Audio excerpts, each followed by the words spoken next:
treasure of Dr. Richmond Kelly Smoot. This will be narrated by his granddaughter, Jane Smoot. This is March 14th, about 7:40 in the evening. We're sitting in Dr. Smoot's study. I do believe if Dr. Smoot were resurrected this moment, he could walk back in here and feel at home. He'd know at least he was in his own study. Jane has, of course, continued to live in the house and lives here at this time. And she's going to share with us some of the stories she remembers as a child and as a young lady and as she's done research. And so we're privileged to share in the treasure of the man, Richmond Kelly Smoot, Presbyterian pastor and preacher.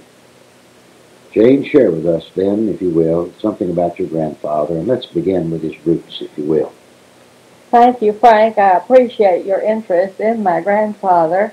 I did not know him. He died some years before I was born, and I have always regretted that I did not have the opportunity and privilege of knowing him.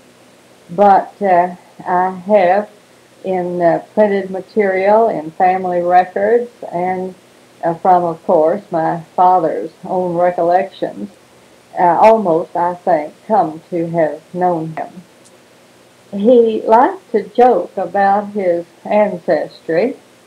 He used to say, I have enough Irish to get me out and enough stubborn Dutch to keep me there. But he must have had a good many strong qualities from those lines as well. The family has been traced, in fact, is printed in an authentic book back to the 12th century in Holland, where the family seat was at Stravenhage, which is now the location of The Hague, and that is the Dutch name of The Hague. Originally, the family name, Smoot, was spelled in the ancient form S-M-U-T-E,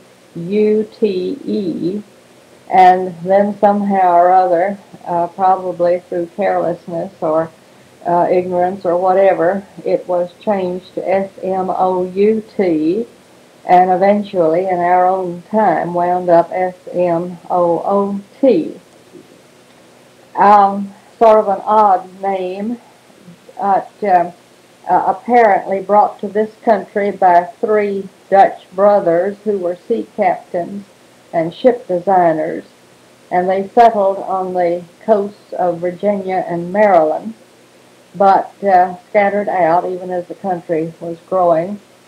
And my grandfather's immediate ancestors went southward of Virginia into the Carolinas, and his father in particular from the Carolinas to Tennessee. So that my grandfather, Richmond, and that's R-I-C-H-M-O-N-D, like Richmond, Virginia, the city, my grandfather was born in Huntington, Tennessee, which is to this day a small, picturesque, easygoing town in central, sort of central western Tennessee.